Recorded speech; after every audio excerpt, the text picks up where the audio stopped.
Chapter 1. The Quiet Before. In the remote village of Zalesye, nestled in the heart of Belarus, life flowed at a slow, unhurried pace. The days were marked by the rhythms of the land and the ever-present hum of the nuclear plant that loomed on the horizon, a silent giant that had become both a lifeline and a shadow over the village. The plant had been the backbone of Zalesye's economy for decades, but with it came an unspoken fear, a lingering dread that something terrible could happen. The workers at the plant, their faces etched with fatigue and worry, rarely spoke of the potential dangers. They lived in a fragile balance, their lives intertwined with the ominous presence of the reactors. That morning, the air was thick with the scent of rain, the clouds heavy and dark as if the sky itself was holding its breath. The plant, a colossal structure of steel and concrete, stood silent, its usual hum replaced by an unsettling quiet. The workers, accustomed to the low, constant buzz, felt the eerie stillness in their bones. Viktor Petrov, a seasoned engineer with decades at the plant, stood at the edge of the control room, his eyes fixed on the monitors that displayed the plant's vital signs. He felt a knot of unease tightening in his stomach, a feeling he couldn't shake. "Everything looks normal," he muttered to himself, though the words felt hollow in the oppressive silence. Suddenly, a blinding flash of light tore through the control room, followed by a deafening roar. The ground shook violently, and the walls of the plant seemed to groan in protest. Victor stumbled, his vision blurred by the dust and debris that filled the air. The explosion had come without warning, a cataclysmic event that shattered the fragile calm of Zalesye. Chapter 2. The Aftermath. As the dust settled, the reality of the disaster began to sink in. The plant was in chaos, its systems failing, alarms blaring in a discordant symphony. Victor, his body aching and his mind reeling, struggled to his feet, his eyes wide with horror as he looked around the control room, now a twisted wreck of metal and glass. "Evacuate! Get out now!" he shouted, his voice barely audible over the cacophony of alarms and the distant sounds of sirens. He pushed through the rubble, his movements slow and unsteady, his thoughts a jumbled mess of fear and confusion. Outside, the village was in chaos, the streets filled with panic-stricken people rushing to get away from the plant.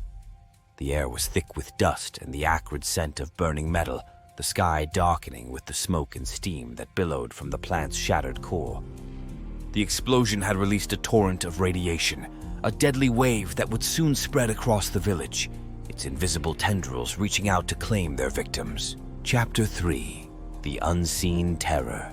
In the days that followed, the true horror of the disaster began to reveal itself. Families in Zalesye found their lives irrevocably changed, their homes and hearts torn apart by the radiation that had leaked from the plant. The village, once a place of quiet peace, was now a desolate wasteland, its people struggling to survive in the shadow of the catastrophe. Mikhail and Elena Kovalenko, a couple who had lived in Zalesye their entire lives, watched in horror as their friends and neighbors fell ill, their bodies racked with pain and disease. Their daughter Anya, a bright and curious girl of 12, had begun to show signs of radiation sickness, her once vibrant energy replaced by a haunting pallor and a fever that burned through her small frame. "We have to get her to the hospital," Elena said, her voice trembling with fear as she cradled Anya in her arms. "We have to get her out of here," Mikhail nodded, his eyes filled with the desperate resolve. "We'll take her to Minsk. We have to get her away from this place. We can't lose her." As they prepared to leave, a chilling sound echoed through the village, a low, guttural growl that seemed to come from the very ground beneath their feet. The air grew colder, the shadows deepening as if the darkness itself was closing in around them. "What is that?" Anya whispered, her eyes wide with terror as she looked around, her small body trembling. "I don't know, sweetie," Mikhail replied, his voice strained with fear. "But we have to get out of here now." Chapter 4. The Demons Unleashed. As Mikhail, Elena, and Anya made their way through the village, they encountered the first of the creatures that had been awakened by the explosion. Shadowy figures, their forms twisted and malformed, emerged from the darkness, their eyes glowing with a sickly, otherworldly light. The creatures moved with a fluid, almost hypnotic grace, their movements unsettling and grotesque. "Run!"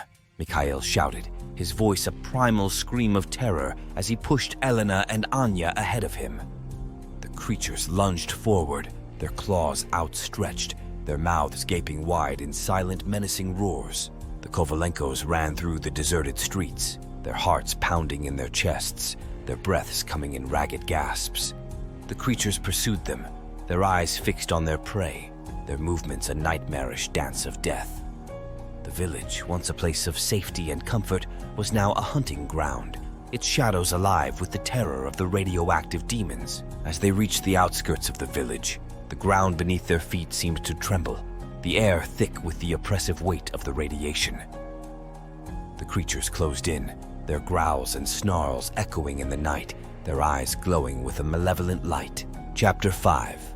The Descent into Madness. The Kovalenkos stumbled through the dense forest that bordered the village, their breaths ragged and their bodies weak with exhaustion.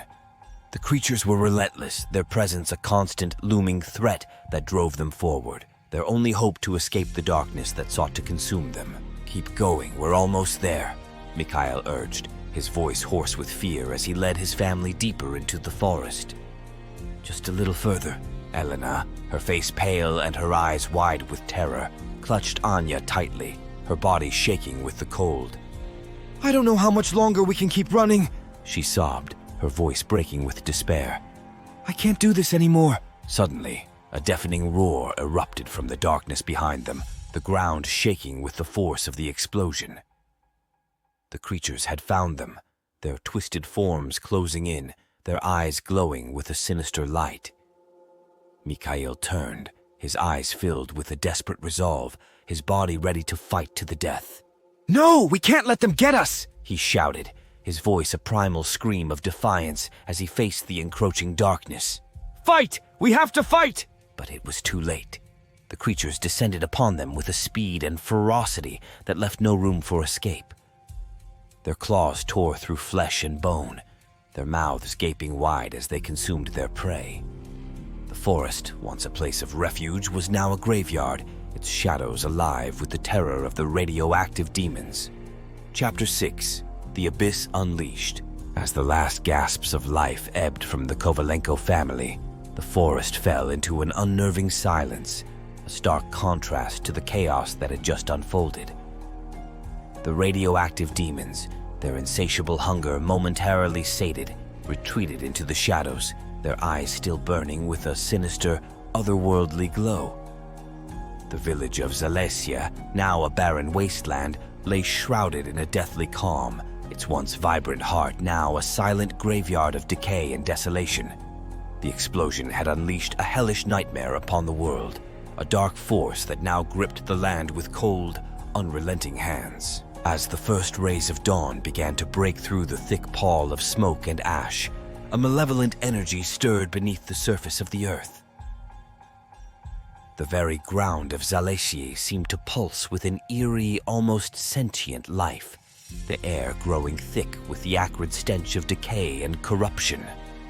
The radiation that had awakened the demons had also stirred something far more ancient and insidious, a dark presence that had lain dormant for eons, hidden beneath the crust of the earth. From the depths of the earth, a figure emerged, its form grotesque and twisted, an embodiment of pure darkness and malevolence. Its eyes, glowing with an otherworldly light, bore into the horizon with a gaze that seemed to pierce the very fabric of reality.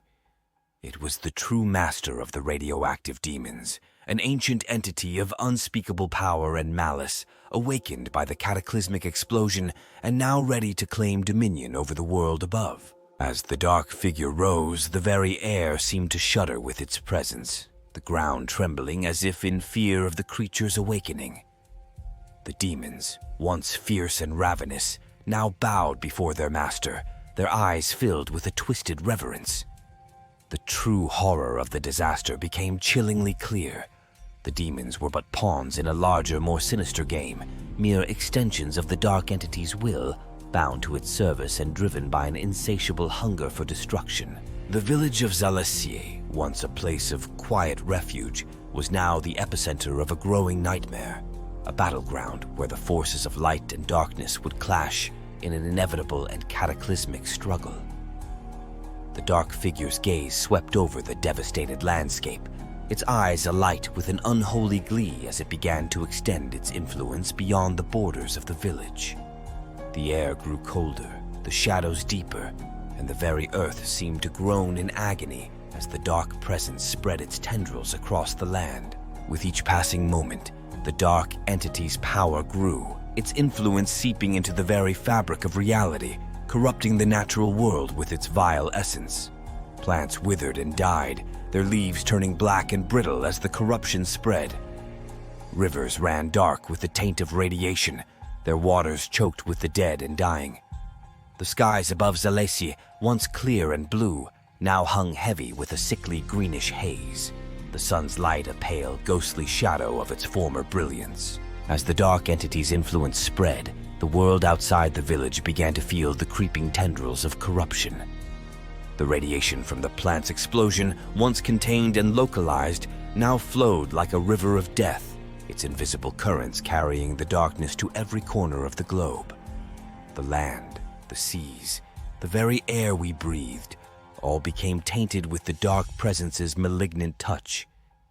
Cities fell silent, their lights dimmed by the creeping darkness, their streets empty and lifeless. The remnants of humanity, now nothing more than scattered echoes in the void. The animals, once the proud denizens of the earth, now roamed the lands in a maddened frenzy, their eyes glazed with the taint of radiation, their bodies twisted and deformed by the dark entity's influence.